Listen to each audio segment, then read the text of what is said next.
Hi friends, good morning. কেমন আছো তোমরা সবাই? নিশ্চয়ই খুব ভালো আছো আর আমরাও ভালো আছি। তো দেখো হট করে বেরিয়ে গেছি, যাচ্ছি শ্বশুরবাড়িতে।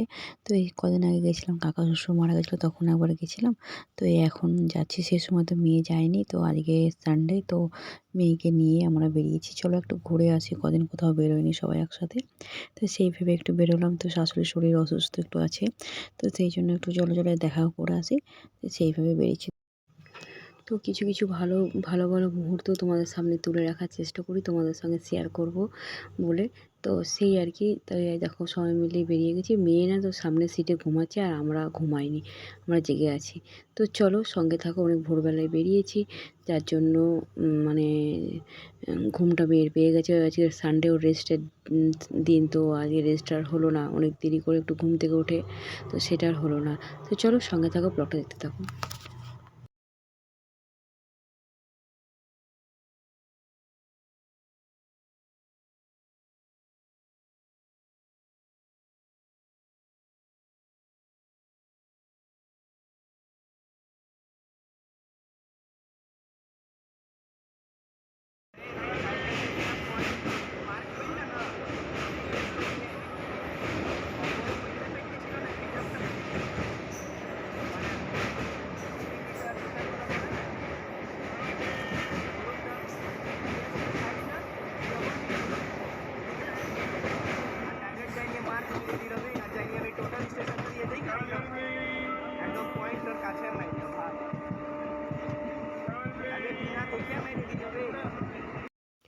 বললাম যে মেয়ে দেখো সামনের সিটে ঘুমাচ্ছে। তো এই দেখো কি সুন্দর ঘুমিয়ে হা করে ঘুমিয়ে রয়েছে। আমরা দেখছি আর হাসি মাঝে মাঝে, কিন্তু ডাকেনি। কিন্তু দেখো কি এত আওয়াজে চারিদিকে, তবুও কেমন ঘুমিয়ে রয়েছে। মানে কি বলো তো, আজকে ছুটির দিন, তো আজকে ট্রেনের হাওয়াতে বসে বেশ আরামসে হাওয়া লাগছে। আর ঠান্ডা ঠান্ডা ওয়েদার আছে, এখনও রোদ ওঠেনি। এখন ঘড়িতে টাইম বাজে প্রায় 9টা এরকম হবে, 8:30 9টা এরকম হবে। তো সেই টাইমটাই আর কি। তো তখনও দেখো রোদ ওঠেনি, তো একটু ঠান্ডা ঠান্ডা ওয়েদারও আছে আর দারুণ হাওয়াও আসছে, দারুণ ঘুমটাও হচ্ছে। এই সময়তে বাড়িতে থাকলেও ঘুমিয়েই থাকতো, যদিও আজকে রবিবার বলেই। তো যাই হোক চলো।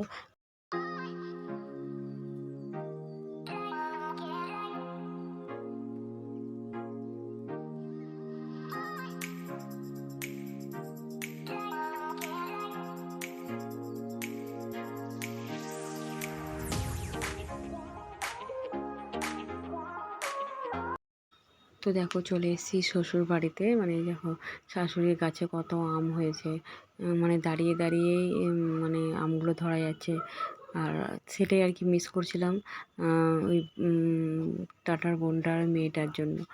তো দেখো কত আচার বানিয়েছে শাশুড়ি। তো মানে এগুলোই আর কি। মানে বলো সংসারে, মানে মানুষ, বয়োজ্যেষ্ঠ মানুষ থাকলে যেটা হয় আর কি। দেখো আমরা নিজেদের সংসারে যেরকম সময় পাই না, তো এই দেখো আজ আজ মানে এই কষ্ট, শরীর শরীর খারাপ, তার মধ্যেও আচার বানাচ্ছে, সংসারে টুকটাক কাজ করছে। জানি না এই বয়স পর্যন্ত আমরা এতখানি কিছু করতেও পারবো কি না। মানে অসম্ভব অসম্ভব। আমরা পারবো না, যে মনের জোর ওনার আছে না, আমাদের সেটা নেই। তো যাই হোক চলো, আমিও এসেছি যখন একদিন একটু রান্নাবান্নাও করি। তো সেই জন্যই আর কি রান্নাবান্না করতে লেগে গেলাম। স্নান টান করে নিয়েছি, জামাকাপড় ছেড়ে নিয়েছি, দিয়ে রান্নায় বসে গেছি। তো রান্না করতে লেগেছে, দিয়ে শাশুড়ি বাইরে টুকটাক কাজ করছে। সারা উঠোনে অনেক গিমে শাক হয়েছে, সেগুলো তুলছে, বলছে তোমরা নিয়ে যাবে। তো সেটাই আর কি তুলছে, রেডি করছে, মানে দেবে বলে। আর একটু আচারও দিয়েছে। এই আর কি। মানে ছোট ছোট বলো, যখন এসেছি মায়ের মন তো বলো মনে হয় যে একটু দিই করি, ওটাই আর কি। যখন এসেছি তো সেটাই আর কি গুছিয়ে টুছিয়ে দিচ্ছে। আর এদিকে দেখো আমি রান্না করেছি পোস্ত। ওই যে দেখলে ডাঁটার শাক দিয়ে পোস্ত করেছি, আলু দিয়ে পোস্ত আর কি। আর করেছি বেগুন ভাজা। আর হয়েছে ডাঁটার শাকের যে পাতাগুলো হয়, ওগুলোই দেখলাম যে শাশুড়ি আগে থেকেই, মানে মা আগে থেকেই ওগুলো কুচি কুচি করে কেটে রেখেছিলো, ওগুলো ভাজা করলাম বাদাম দিয়ে। তো এই বাদামটাই আর কি ওখানে বাড়ছি, মানে ওই শিলের মধ্যে। তো শিলের মধ্যে না, ওই রুটি বেলনার মধ্যে বাড়ছি। তো ওর মধ্যে একটু গুঁড়ো করে নিলাম, ভেজে নিয়ে ওটাই আর কি করছি। আর ওদিকে ডাল হয়ে গেছে, টমেটো দিয়ে ডাল করে রেখেছিলো। তো এইগুলো মানে ডালটা সেদ্ধ করেছিল, সেটা আর একটু ফোড়নটা দিয়ে দিলাম। তো ওই আর কি কাজগুলো টুকটাক কাজগুলো করছি। শাশুড়িকে বললাম যে, "মা আপনি বসুন, আমি যেটুকুনি পারার যতটুকুনি টাইম আছে ততটুকুনি টাইম করে দিই।" হ্যাঁ, আরেকটু বেশি থাকতাম, একটু গল্প-টল্প হতো, কিন্তু সেটা আর হলো না। রান্না করতে, করতে খাওয়া-দাওয়া করে উঠতে 2:30 বেজে গেছিলো। কিন্তু জানো তো আমি আবার গেলাম আমার আম ছোট ননদের বাড়িতে, সেইজন্য একটু তাড়াতাড়ি বেরোতে হলো, সময় পেলাম না। তো এই দেখো রান্না করছি যেগুলো সেগুলো তোমাদের সঙ্গে একটু শেয়ার করে দিই। এই ডালটা দেখো করে রেখেছি, এটা একটু সোমবার দেবো। এই আর কি কাজ। রান্নাবান্না হয়ে গেলে এবার খাওয়া-দাওয়াটাও করে নেবো। তো ওই আর কি। তো সেই বলছি যে বেশিক্ষণ সময় পাইনি শাশুড়ি সঙ্গে একটু বসে কথা বলার। রান্না করতে, করতে খাওয়া-দাওয়া করতে, করতেই দেরি হয়ে গেল। তো যাই হোক, আর এদিকে দেখো একটু ভাত ফুটিয়ে নিয়ে শাশুড়ি নামিয়ে রেখেছে। আর সেটা আর কি ওই তরকারিগুলো হয়ে গেলে ভাতটা আবার বসিয়ে ফুটিয়ে নেবো। এই আর কি। আম আর এই আর কি ব্যাপার। তো তার মধ্যে সব কিছু ঘুরে, ঘুরে দেখছি, তোমাদেরকে একটু ঘুরে দেখাচ্ছি। আর যেটুকুনি পারলাম সেটুকুনি তুলে রাখলাম তোমাদের জন্যই। বললাম না বেশ ভালো কিছু। তার এই দেখো শাশুড়ি আচারটা আমাদের একটু দিয়েছে বয়ামের মধ্যে ভরে। তো এই আর কি যেটুকুনি ভালো কিছু পারলাম তুলে রাখলাম, সেটাই আর কি। যাই হোক চলো, ছাদে এসে গেছি। ছাদে গিয়ে সেই তোমাদেরকে দেখিয়েছিলাম আগেরবার যখন এসেছিলাম, তখন দেখছিলাম যে আম গাছে কত মুকুল হয়েছে। দেখো মুকুলগুলো আবার কত বড় বড় মানে মুকুলগুলো থেকে আম হয়েছে, তো কত বড় বড় আম হয়েছে। তো এগুলো সব শাশুড়ি জানো তো নিজে হাতেই দেখাশুনো করে। তো এটাই আর কি। আমরা তো আর থাকি না সবসময়তে বলো। ওই একজন কাজের আছে মানুষ, যে কাজ বাজ করে, যে কাজ টাজ করে চলে যায়। আর হলো শাশুড়ি এগুলো সব দেখাশুনো করে, নিজের রান্নাটুকুনি টুকটাক করে নেয়। আর মা মানে শাশুড়ির যারা আছে ওরাও মাঝে মাঝে একটু হেল্প করে, সবাই মিলে একটু হেল্প করে। তো ওই আর কি চলে যায় আর কি, সবার এতে চলে যায়। তো ওটাই আর কি। আর আমরা তো ধরো কাজের সূত্রে, পড়াশুনোর সূত্রে বাইরে সবাই আমরা কেউ আর মানে এখানে থাকি না। তো এত বড় ঘরদোর দেখাশুনো ওকে শাশুড়িকেই করতে হয়। তো সেই বলছি, এই ওনার মতন বয়সে হয়তো আমরা কিছুই করতে পারবো না। তাই ওনারা সেই আগেকার মানুষ বলে হয়তো মনের জোর অনেকটাই, ওনারা সব ঠিকঠাকভাবে চালিয়ে নিচ্ছে। হয়তো গায়ের শক্তি নেই, কিন্তু মনের জোরে চালিয়ে নিচ্ছে। তো আমরা হয়তো গায়ের জোর মনের জোর কিছুই পাবো না ওই বয়সে। তো এই দেখো আগেরবারে সেই সজনে গাছের ফুলগুলো তুলে নিয়ে গেছিলাম, তোমাদের তো মনেই আছে, ভিডিওতে দেখেছিলে। তো সেগুলো থেকে দেখো ডাঁটা হয়েছে, ডাঁটাগুলো আবার কত বড় বড় হয়েছে, সেগুলোও নিয়ে মানে হাজব্যান্ড পারছে। তো সেগুলো আমরা আবার নিয়ে এসেছি। তো এই টুকটাক ঘরের জিনিস তো বলো, মানে গাছের জিনিস তুলতেও ভালো লাগে।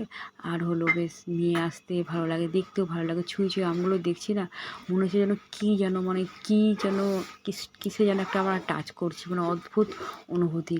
আর ওইটাই বলছিলাম যে আমগুলো, মানে যে উঠোনে যে গাছটা হয়েছে আমাদের, সেই গাছের আমগুলো এতটাই নিচে ঝুলছে। ওই টাটার বোনের মেয়েটার কথা খুব মিস করছিলাম। তো মেয়েটা এসে বেশ আমগুলো ধরতো, আম করে খুব, জানো তো। মানে ঘরে আর কি, মানে নিজের ঘরের জিনিস সে ছুঁয়ে যে কী আনন্দ, সেই জিনিসটা আমি ভাবছি যে ওই মেয়েটা যদি আসতো, ভাসুরের মেয়েটা, তাহলে মানে ও একটু ছুঁয়ে দেখতো নিজের ঘরের জিনিসগুলো। তো মানে আমার বাড়িতে এসে আম আম আম পাড়ো বলছিল। তো মাসিমণি আম পেড়ে দাও, মাসিমণি আম পেড়ে দাও। তো সেটাই ভাবছি যে নিজের গাছে কত আম, তো এখনও আসেনি। তো আমরাই এসেছি হট করে, ওরা তো আর আসেনি। তো সেই জন্যই আর কি। আর ওইদিকে দেখো হাজব্যান্ড, ওদিকে শাশুড়ি মা তো সব কিছু পারে না ধরো। তো বাথরুমের জলটা যাচ্ছিলো না, তো সেটাই আর কি পরিষ্কার করেও দিল, যেটুকুনি সম্ভব ওইটুকুনি সময়ের মধ্যে যেটুকুনি সম্ভব হয়। আর এদিকে দেখো এসেছি আমরা ছোটো ননদের বাড়িতে। ছোটো ননদের জানো তো শরীরটা খুব অসুস্থ। তো ওকে আর ভিডিও করে দেখালাম না। তো সেই জন্য না মানে কেমন একটা নিজেকে মনে হলো যেন, থাক, ওটা অসুস্থ মানুষ, মানে খুবই অসুস্থ। তাই জন্য আর ভাবলাম যে আবার যখন আসবো সুস্থ, ঠাকুর করে বলে যেন সুস্থ হয়ে যায়। তো সুস্থ হয়ে গেলে আবার আসবো যখন, তখন ভিডিও করে তোমাদের দেখাবো। সেই জন্য আর দেখালাম না। তো বেরিয়েছি, খাওয়া দাওয়ার পরেই বেরিয়ে গেছি। তো এবারে দেখুন আমরা ননদের বাড়ি থেকে বেরিয়ে গেলাম। ননদের উঠেও কষ্ট করে, সেই হাঁটতে পারে না, অনেক শরীরে কষ্ট, নানা রকমের প্রবলেম হয়েছে, ডাক্তার দেখানো চলছে, ওষুধ চলছে, সবই চলছে। মানে চোখে দেখার মানে যে একটা সুস্থ মানুষ কীভাবে অসুস্থ হয়ে পড়ে রয়েছে, দেখতেও খারাপ লাগছিলো। যার জন্য আর সেটা আর মানে আমাদের আর চাইলো না যে তোমাদের সঙ্গে শেয়ার করি। আবার যখন সুস্থ হয়ে যাবে, যখন আসবো, তখন তোমাদের সঙ্গে শেয়ার করে দেবো। তো আর কি তাও কষ্ট করে উঠলো, আমাদেরকে একটুখানি জল মিষ্টি দিল। তো সেটাই আর কি, যে মানুষটা নিজের সংসারে মানে কতটা মানে অসুবিধার মধ্যে রয়েছে। ঠাকুর না করুক কারোর এরকম কষ্ট হোক। মানে শাশুড়ি মানে ননদের চলতে মানে চলাফেরা করতে একটু কষ্ট হচ্ছে শরীরে। তো ওই পায়ে ব্যথা, হাতে ব্যথা, প্রচণ্ড ফুলে গেছে, মানে কি অদ্ভুত চেহারাটা হয়ে গেছে, যেটা আমি আর ওই ক্যামেরা বন্দি করলাম না, যেটা পরে দেখলে আমাদের খারাপ লাগবে। তো সেই জন্য ভাবলাম চলো আবার অন্য সময় আসবো, একটু সুস্থ হোক, তারপরে গিয়ে তোমাদের সঙ্গে শেয়ার করব। আর এইদিকে দেখো এখানে পায়ে হাঁটায় আর কি, মানে স্টেশন থেকে, মানে আমরা যে স্টেশন থেকে মানে বাড়ি যাই বা আমাদের বাড়িতে দুর্গাপুরে যাই, তখন সেইখানেই আর কি কাছে আর কি ননদের বাড়িটা। তো স্টেশন থেকে মানে নামলাম, নেমে গিয়ে ওই টাইমে একটু হলো যে মানে শ্বশুরবাড়িতে বেশিক্ষণ থাকতে পারিনি, এই ননদের বাড়ি আসবো বলে। তো তাই জন্য আর কি বেরিয়ে গেছি, খাওয়া দাওয়া করে 11টার সময় বেরিয়েছি। আবার ননদের বাড়ির থেকে ঘুরে টুরে আবার 4টের মধ্যে বেরিয়ে পড়েছি, আমরা 4:15 এরকমের মধ্যে বেরিয়েছি। দিয়ে এসে আমরা স্টেশনে বসে থাকলাম, মানে আমরা আস্তে আস্তেই কিছুক্ষণের মধ্যেই ট্রেন চলে এসেছিলো। তারপরে গিয়ে আমরা আমাদের গন্তব্যস্থলে চলে এসেছি। তো যাই হোক চলো, ভালো লাগে বেশ এগুলোর মধ্যে, জানো তো, মানে কিছু কিছু পুরনো স্মৃতি থাকে, যেগুলো মানে আলাদা একটা অন্যরকম মনে লাগে। তো মেয়েরও অনেক দিন পর এসেছে বলে ওরও খুব ভালো লাগলো। যদি একটু জানো তো সকাল থেকে মেঘলা মেঘলা ছিল, পরের দিকে আবার প্রচণ্ড রোদ উঠে গরম, অস্বস্তিকর গরম, জানো না, খুবই কষ্ট হলো রোদ গরমে।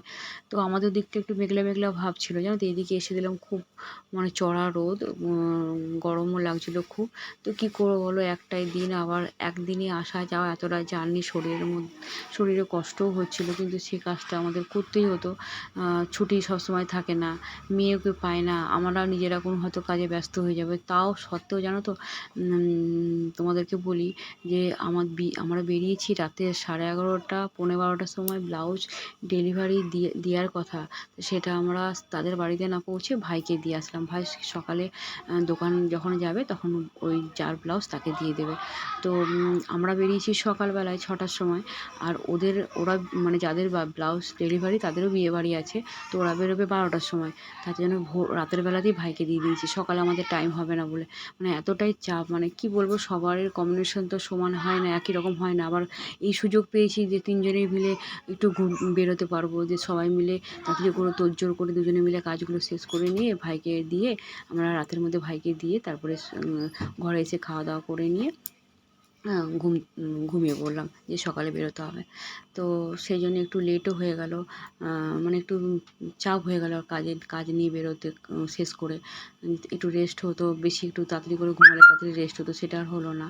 তো যাই হোক, সব কিছু তো একইভাবে হয় না, তার মধ্যেই ম্যানেজ করে নিতে হবে। এর মধ্যেই জানো তো জীবনের সুখগুলো, শান্তিগুলো খুঁজে নিতে হবে। নিজের জীবনের দায়িত্বগুলো তো একদমই এড়াতে পারবো না বলো, যে এটা করলাম না, ওটা করলাম না, শুধু অজুহাত করলে তো আর হয় না বলো। তো আর কি চেষ্টা করলাম যে এটুকুনির মধ্যে এটুকুনি নিজেকে বুঝিয়ে, নিজের মনের কাছেও তো নিজেকে জবাব দিতে হয় সব কিছুর, বলো, যে এটা হয়তো পারলাম না, এটা হয়তো করলাম না। তো সেই জন্য আর কি চেষ্টা করি সব কিছুর মধ্যে যেন নিজের দায়িত্বগুলো পালন করতে পারি সবার প্রতি, যতটুকুনি পারার ক্ষমতা। সময় হয় না, তো চেষ্টা করি। তো যাই হোক চলো, এগুলোর মধ্যে একটা আলাদা আনন্দ, একটা আলাদা শান্তি। তো যাই হোক চলো, সঙ্গে থাকো, ব্লগটা দিতে থাকো।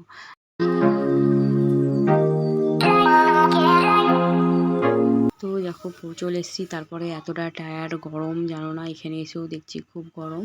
তো আর তারপরে আর ব্লগ আমি সেইভাবে করিনি, প্রচণ্ড মাথা ধরে গেছিলো, এই রোদে গেছি না ননদের বাড়িতে, সেই রোদটা পুরোটাই মাথায় লেগেছে, তো তার জন্য আর আমরা ছাতা নিয়েও বেরোতে ভুলে গেছি। তো যাই হোক চলো, সব কিছুই ম্যানেজ করে নিলাম, কিন্তু তার মধ্যেখানে মাথাটা ধরে গেল।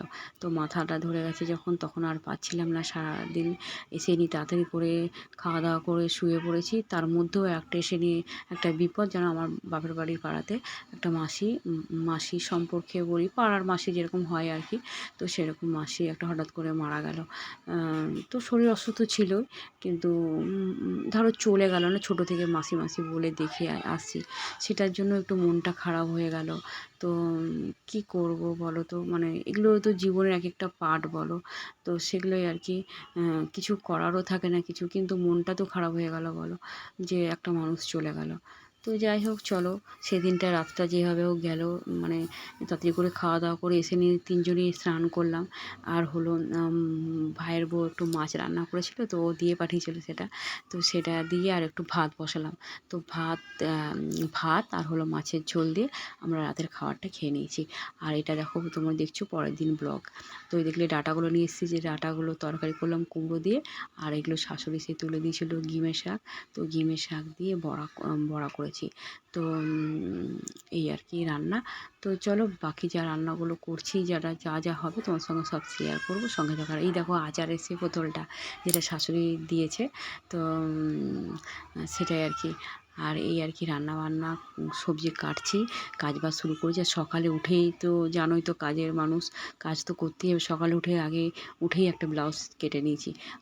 হাজব্যান্ড বললো যে আমাকে একটা ব্লাউজ কেটে তুমি রান্নাবান্না করো, নিজের রিল্যাক্সে নিজের ঘরের কাজগুলো করো। কোথাও গেলে দেয় কাচাকুচি জামা প্যান্ট কাচাকুচি থাকে, গোছাগুছি থাকে, সেগুলোও থাকে কাজ, সেগুলোও করছি। আর এই রান্নাও করছি, আর হাজব্যান্ডকে ব্লাউজ একটা কেটে দিলাম, ও ওদিকে ব্লাউজটা সেলাই করছে।